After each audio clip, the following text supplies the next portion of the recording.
Marvel cinematic യൂണിവേഴ്സിൽ അവഞ്ചേഴ്സിന് വേണ്ടിയിട്ട് ഒരുപാട് കാര്യങ്ങൾ ടോണി സ്റ്റാർക്ക് ക്രിയേറ്റ് ചെയ്തിട്ടുണ്ട്.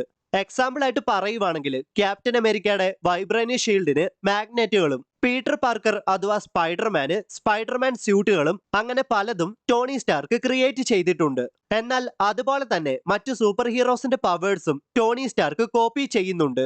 ക്യാപ്റ്റൻ അമേരിക്ക സിവിൽ വാറിൽ ക്യാപ്റ്റൻ അമേരിക്കയും അയൺമാനും തമ്മിൽ ഫൈറ്റ് ചെയ്യുന്ന സമയത്ത് ക്യാപ്റ്റൻ അമേരിക്ക തന്റെ ഫൈറ്റിംഗ് സ്റ്റൈൽസ് കൊണ്ട് അയൺമാനെ ഓവർ പവർ ചെയ്യുന്നുണ്ട്. എന്നാൽ ഇതേ സമയത്ത് തന്നെ ടോണി സ്റ്റാർക്ക് ഫ്രൈഡയുടെ സഹായത്തോടെ ക്യാപ്റ്റൻ അമേരിക്കയുടെ ആ ഫൈറ്റിംഗ് സ്റ്റൈൽസ് അനലൈസ് ചെയ്യുകയും അതിന്റെ സഹായത്തോടെ അയൺമാൻ ക്യാപ്റ്റൻ അമേരിക്കയെ തിരിച്ച് അറ്റാക്ക് ചെയ്യുകയും ചെയ്യുന്നുണ്ട്. രണ്ടാമതായിട്ട് വക്കാണ്ടയുടെ ഹൈടെക് ട്രാൻസ്പാരന്റ് ഷീൽഡാണ് അയൺമാൻ കോപ്പി ചെയ്തിട്ടുള്ളത്.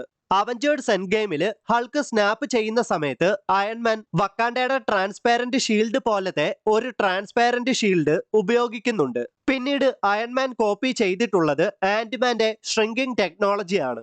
അവഞ്ചേഴ്സ് എൻഡ് ഗെയിമിൽ ടൈം ട്രാവൽ ചെയ്യാൻ വേണ്ടിയിട്ട് നിർമ്മിച്ച ക്വാണ്ടം സ്യൂട്ടിലും ആന്റ്മാന്റെ ഷ്രിങ്കിങ് ടെക്നോളജി നമുക്ക് കാണുവാൻ സാധിക്കും.